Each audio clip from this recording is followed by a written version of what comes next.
Hello नमस्कार दोस्तों, स्वागत है आपके अपने YouTube channel JL Jharkhand lives में। तो दोस्तों आज है 13 मई और हम लोग यहाँ पर आज 13 मई के झारखंड के महत्वपूर्ण करंट अफेयर के क्वेश्चंस देखने वाले हैं। यह दोस्तों पिछले कुछ दिनों से आपको झारखंड करंट अफेयर्स की वीडियो हमारे यूट्यूब चैनल पर उपलब्ध नहीं हो पा रही थी, लेकिन अब आपको रेगुलर बेसिस पे डेली मॉर्निंग सुबह 6 बजे आपको यहाँ पर रेगुलर क्लासेस मिलने वाली है झारखंड करंट अफेयर्स की। ठीक है, तो यदि आप डेली करंट अफेयर्स की वीडियो देखना चाहते हैं तो हमारे यूट्यूब चैनल पर डेली सुबह 6 बजे यहाँ पर आपको करंट अफेयर्स की क्लासेस मिल जाएंगी। और यदि आप इसका PDF चाहते हैं तो हमारा टेलीग्राम ग्रुप ज्वाइन कर लीजिए और साथ ही साथ हमारा यूट्यूब चैनल जो है वो उसे सब्सक्राइब कर लीजिए, ताकि आपको नोटिफिकेशन जो है वो सबसे पहले आपको यहाँ पर मिल जाएगी। तो दोस्तों चलिए देर न करते हुए हम लोग यहाँ पर आज के महत्वपूर्ण करंट अफेयर क्वेश्चन हम लोग यहाँ पर देखते हैं। तो आज है 13 मई और 13 मई के यहाँ पर हम लोग आज का यहाँ पर पहला प्रश्न जो है वो यहाँ पर क्या है वो हम लोग यहाँ पर देख लेते हैं। तो आज का यहाँ पर पहला प्रश्न है वो है, हाल ही में कोल इंडिया द्वारा जारी आंकड़ों के अनुसार मई 2025 में, ठीक है, ये जो आंकड़ा जारी किया गया है वो मई 2025 में जारी किया गया है, राजस्व प्राप्ति के मामले में कौन सा राज्य प्रथम स्थान पर रहा है। ठीक है, तो यहाँ पर 4 ऑप्शन है और इनमें से सही आंसर जो होगा वो बिल्कुल यहाँ पर ऑप्शन नंबर बी जो है वो बिल्कुल सही आंसर हो जाएगा, यानी कि झारखंड राज्य है जो यहाँ पर कोल इंडिया द्वारा जो जारी किया गया है आंकड़ा, उसमें यहाँ पर झारखंड प्रथम स्थान पर रहा है ये राजस्व प्राप्ति के मामले में। तो झारखंड राज्य ने कुल कितनी यहाँ पर राजस्व प्राप्ति की है और देश भर में अव्वल स्थान आया है, तो कुल जो हम लोग यहाँ पर राशि है उसे चलिए हम लोग यहाँ पर डिटेल्स में देख लेते हैं। तो अप्रैल महीने में झारखंड ने सर्वाधिक कोयला राजस्व प्राप्त कर वित्तीय वर्ष 2025 की बेहतर शुरुआत की है। ठीक है ना, तो यहाँ पर पहला जो महीना है अप्रैल का महीना, यहाँ पर वो पहले महीने में सबसे ज़्यादा राजस्व प्राप्त करने का जो यहाँ पर हिस्सा गया है वो झारखंड को गया है। कोल इंडिया की ओर से भुगतान किए गए कुल राजस्व में झारखंड को टोटल यहाँ पर 27.8% प्राप्त हुआ है, यानी कि कोल इंडिया जितना भी यहाँ पर राजस्व पूरे देश भर में आवंटित की है उसमें से 27.8% यहाँ पर जो है वो झारखंड राज्य को प्राप्त हुआ है। कोल इंडिया की ओर से भुगतान किए गए राजस्व पर जारी रिपोर्ट के अनुसार अप्रैल 2025 में कोल इंडिया ने विभिन्न मद में 5066.61 करोड़ राजस्व का भुगतान किया है। इसमें से झारखंड को 1397.41 करोड़ प्राप्त हुआ है, यानी कि कोल इंडिया ने टोटल इतना भुगतान किया है, उसमें से झारखंड को यहाँ पर 1397.41 करोड़ राजस्व प्राप्त हुआ है, जो कोल इंडिया से यहाँ पर भुगतान की कुल राजस्व का 27.58% यहाँ पर ये आंकड़ा निकल कर आता है। ठीक है, साथ ही साथ यहाँ पर लॉयल्टी मद में झारखंड को 272.79 करोड़ रुपया और DMFT मद में यहाँ पर 82.44 करोड़ रुपया जो है वो झारखंड राज्य को प्राप्त हुआ है। तो ऑप्शन नंबर यहाँ पर बी जो है वो बिल्कुल सही आंसर हो जाएगा। सबसे ज़्यादा जो झारखंड राज्य को है यहाँ पर वो कोल इंडिया द्वारा राजस्व प्राप्त हुआ है पूरे देश भर में।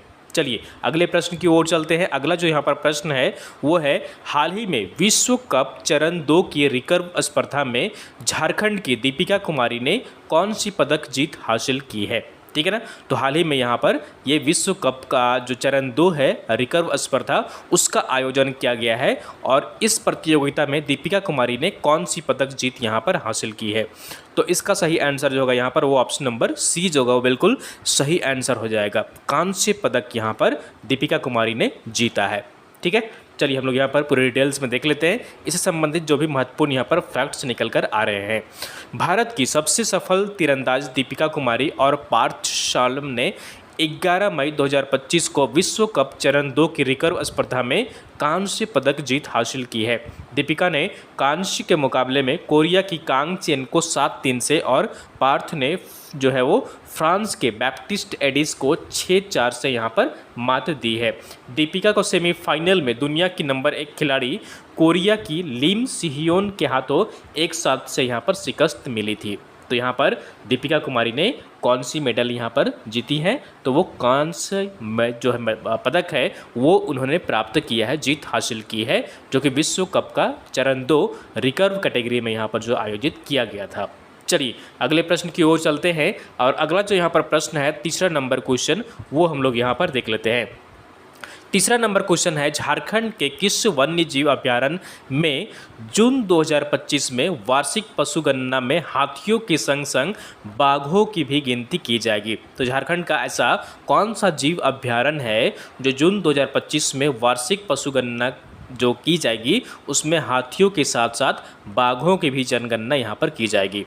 तो इसका सही आंसर जो होगा यहाँ पर वो कौन सा हो जाएगा, ऑप्शन नंबर सी जो होगा वो बिल्कुल सही आंसर हो जाएगा, दलमा जीव अभयारण्य। ठीक है ना, दलमा जीव अभयारण्य में यहाँ पर हाथियों के संग संग पहली बार यहाँ पर बाघों की भी गिनती जो है वो की जाएगी कि यहाँ पर बाघ है या नहीं है, इसकी जानकारी यहाँ पर जनगणना जब की जाएगी उसके माध्यम से पता यहाँ पर चल पाएगा। चलिए हम लोग यहाँ पर पूरे डिटेल्स में देख लेते हैं इससे संबंधित जो भी महत्वपूर्ण फैक्ट्स यहाँ पर निकल कर आ रहे हैं। तो अभ्यारण्य में जो है दलमा अभ्यारण्य में एक और अहम कार्य की तैयारी शुरू हो गई है। वन विभाग जून के पहले सप्ताह में वार्षिक पशु गणना यहाँ पर करने जा रहा है। हाथियों के अभ्यारण्य में पहली बार बाघ की भी आधिकारिक गिनती यहाँ पर की जाएगी। यह कदम दलमा के जैव विविधता क्षेत्र में एक नए अध्याय की शुरुआत मानी जा रही है क्योंकि यहाँ पर पहली बार बाघ की गिनती की जाएगी। दलमा को इस बार दो हिस्सों में दलमा पूर्वी और दलमा पश्चिमी में बांटा जाएगा जहां वनकर्मी जानवरों की सटीक गिनती में जुटेंगे। 3 पद्धति से होगी यहाँ पर गिनती। ठीक है ना, जो गिनती की जाएगी वो 3 पद्धति से की जाएगी। इसमें देख लीजिए पशु गणना इस बार 3 मुख्य तरीकों से की जाएगी, वाटर होल आधारित गणना, हाइड आउट गणना और मचान आधारित गणना। इसके लिए पूरे दलमा में 80 से अधिक मचान, 20 हाइड आउट और 16 वॉच टावर बनाए जाएंगे। दलमा के 70 से अधिक जल स्रोत भी इस कार्य में अहम भूमिका निभाएंगे। ठीक है ना, क्योंकि ये पशु पक्षियों के जुटान में केंद्र होते हैं। क्योंकि क्या होता है ना, वहाँ पर जलाशय जो बनाया होता है वहाँ पर सभी जानवर पानी पीने के लिए आते हैं, तो वहाँ पर आसानी से गिनती की जा सकती है जानवरों की। जानवरों की संख्या में बदलाव 3 वर्ष में कुछ प्रजातियों में लगातार वृद्धि देखने को मिली है। इनमें बार्किंग डियर 2022 में जो है वो यहाँ पर 86 इनकी संख्या थी, 2024 में इनकी बढ़कर जो है वो 100 हो गई। लाल गिलहरी यहाँ पर 87 था 2022 में, बढ़कर जो है वो 2024 में 144 हो गया। बंदर 835 से बढ़कर 1026 यहाँ पर हो गए। ठीक है ना, खरगोश 93 से 93 से यहाँ पर 113 तक इनकी जनगणना जो है वो पहुंच गई है, संख्या पहुंच गई है। हालांकि कुछ प्रजातियां जैसे कि हाथी की संख्या में गिरावट यहाँ पर दर्ज की गई थी। 2022 में यहाँ पर 105 हाथी थे जो कि 2024 में घटकर यहाँ पर 85 रह गई है। और इस बार पहली बार यहाँ पर होगा कि बाघों की गिनती भी यहाँ पर की जा रही है। ठीक है, चलिए नेक्स्ट क्वेश्चन की ओर चलते हैं और अगला जो यहाँ पर प्रश्न है वो हम लोग यहाँ पर देख लेते हैं। अगला जो प्रश्न है वो है स्कूली शिक्षा एवं साक्षरता विभाग की ओर से राज्य में पहली बार किस कक्षा की वार्षिक शैक्षणिक कैलेंडर यहाँ पर जारी की गई है। कक्षा 1 से 8 की, कक्षा 9 से 10 की, कक्षा 11 से 12वीं की या फिर सभी कक्षाओं की। तो स्कूली शिक्षा एवं साक्षरता विभाग है जो राज्य में पहली बार यहाँ पर वार्षिक शैक्षणिक कैलेंडर यहाँ जारी किया गया है। और यहाँ पर अगर सही आंसर की बात करें तो ऑप्शन नंबर डी हो जाएगा, यानी कि सभी कक्षाओं की, कक्षा 1 से लेकर कक्षा 12 की अलग अलग। ठीक है ना, कक्षा 1 से 8 की अलग कैलेंडर जारी किया गया है, कक्षा 9 और 10 का अलग कैलेंडर जारी किया गया है और कक्षा 11 12 का कैलेंडर अलग जारी किया गया है। यानी कि इन सभी कक्षाओं की जो है यहाँ पर वार्षिक शैक्षणिक कैलेंडर जो है वो यहाँ पर जारी किया गया है। इसका मुख्य उद्देश्य क्या है जारी करने का, उसके बारे में चलिए हम लोग यहाँ पर डिटेल्स में देख लेते हैं। झारखंड के सरकारी स्कूलों का शैक्षणिक कैलेंडर तय कर दिया गया है।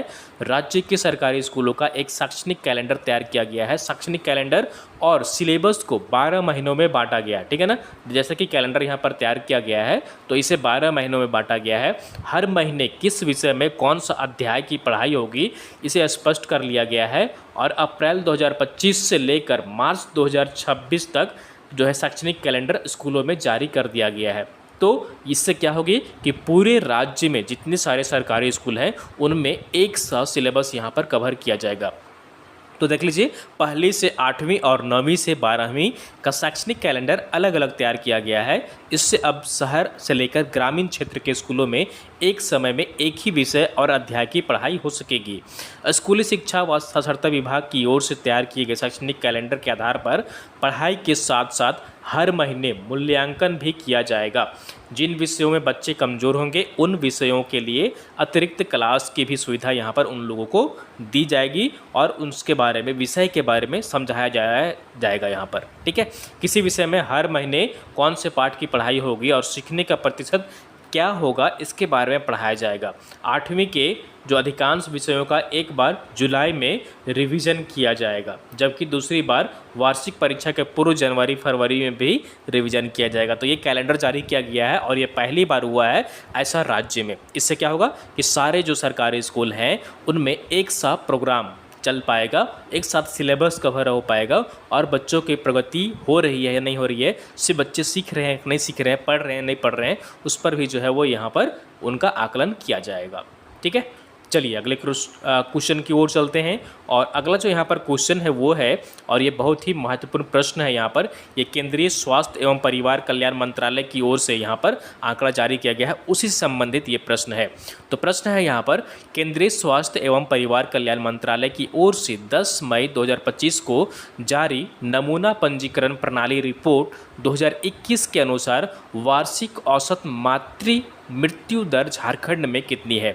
ठीक है ना, तो यहाँ पर ये जो है मातृ मृत्यु दर, ये क्या होता है कि बच्चे जब जन्म लेते हैं तो उनमें से माँ और बच्चा, ठीक है ना, दोनों की जो यहाँ पर है वो मृत्यु कम से कम हो, इसका प्रयास रहता है। लेकिन फिर भी कुछ ऐसी घटना देखने को सामने आती है कि माँ कभी जो है वो यहाँ पर नहीं बच पाती हैं या बच्चा नहीं बच पाता है, तो इसे हम लोग मातृ मृत्यु दर यहाँ पर हम लोग कहते हैं। ठीक है ना, तो यहाँ पर जो है वो झारखंड में कितनी है, तो इसका सही आंसर जो होगा यहाँ पर वो क्या हो जाएगा, इसका सही आंसर जो होगा यहाँ पर वो ऑप्शन नंबर कौन सा जाएगा, सी जो होगा वो बिल्कुल सही आंसर हो जाएगा, यानी कि 45 है। कितना है यहाँ पर झारखंड में, वो है 45। ठीक है, चलिए हम लोग यहाँ पर इससे संबंधित जो भी फैक्ट्स यहाँ पर निकल कर आ रहे हैं उसे डिटेल्स में देख लेते हैं।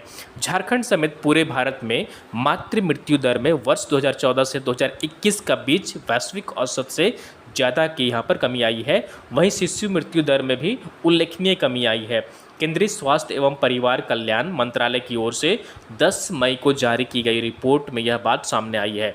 भारत के महापंजीयक यानी कि RGI द्वारा 7 मई को यहाँ पर जो है वो ये SRS नमूना पंजीकरण प्रणाली रिपोर्ट 2021 जारी किया गया, जिसमें कहा गया है कि मातृ मृत्यु दर जो है 2014 से 16 में प्रति लाख नवजात पर 130 थी, जो वर्ष 2019-21 में घटकर यह 93 हो गई है। तो ये राष्ट्रीय औसत है। और झारखंड की अगर यहाँ पर बात करें तो वो कितनी है, मातृ मृत्यु दर वो 45 है। ठीक है, किसके अनुसार, तो RGI के द्वारा जो आंकड़ा यहाँ पर जारी किया गया है।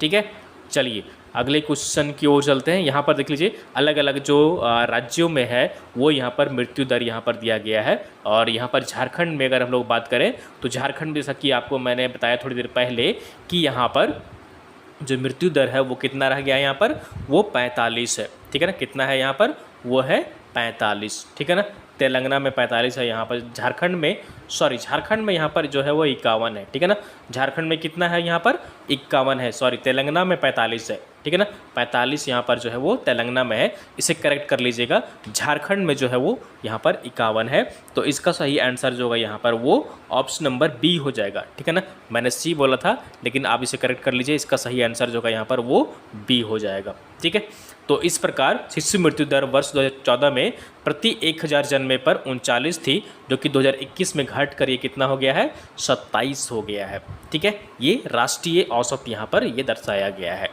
हाल ही में प्रकाशित हुई पुस्तक, अगला क्वेश्चन यहाँ पर है वो है, हाल ही में प्रकाशित हुई पुस्तक भारतीय अर्थव्यवस्था एक परिचय के लेखक कौन है। तो हाल ही में एक पुस्तक प्रकाशित हुई है और उस पुस्तक का नाम है भारतीय अर्थव्यवस्था एक परिचय।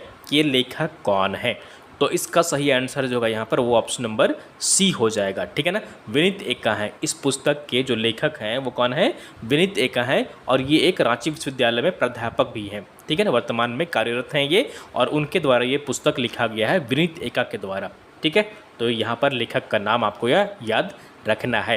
हाल ही में प्रकाशित हुई पुस्तक भारतीय अर्थव्यवस्था एक परिचय के लेखक विनीत एक्का है। विनीत एक्का रांची विश्वविद्यालय के सहायक प्राध्यापक भी यहाँ पर है। तो पुस्तक देख लीजिए, इस तरह से ये पुस्तक है और यही पुस्तक प्रकाशित हुई है यहाँ पर हाल में, ठीक है, जो कि विनीत एक्का द्वारा ये पुस्तक लिखी गई है, ठीक है। तो दोस्तों ये थी यहाँ पर आज की महत्वपूर्ण करेंट अफेयर क्वेश्चंस। हम लोग आंसर ऑफ द डे और क्वेश्चन ऑफ द डे हम लोग कल से जो अगला हमारा करेंट अफेयर्स का सेशन आएगा वहाँ से हम लोग कंटिन्यू करेंगे। फिलहाल हम लोग यहाँ पर आज महत्वपूर्ण करेंट अफेयर्स के जो क्वेश्चन थे उसे हम लोग यहाँ पर हम लोगों ने देखा है। तो दोस्तों उम्मीद करता हूँ कि आपको वीडियो पसंद आई होगी, तो आप सब ज़रूर लाइक करिए और चैनल में नए जुड़े हैं तो सब्सक्राइब ज़रूर कर लीजिए। और साथ ही साथ अगर यदि आप हमारा जो है करेंट अफेयर्स का PDF चाहते हैं तो टेलीग्राम ग्रुप ज्वाइन कर लीजिए। वीडियो के नीचे आपको डिस्क्रिप्शन में लिंक मिल जाएगी, आप वहां पर क्लिक कर हमारा टेलीग्राम ग्रुप ज्वाइन कर सकते हैं। हमें फेसबुक में भी फॉलो कर सकते हैं जहां पर करंट अफेयर्स की क्लासेस फेसबुक पर भी अवेलेबल हैं, ठीक है। तो वहां पर आप पेज को फॉलो कर सकते हैं, JL झारखंड लाइव्स का पेज है, वहां पर जाकर आप इजीली फॉलो कर सकते हैं, ठीक है। तो चलिए फिर मिलते हैं अगले दिन, तब तक आप सब अपना ख्याल रखिए, पढ़ते रहिए, मुस्कुराते रहिए। आप सभी को धन्यवाद।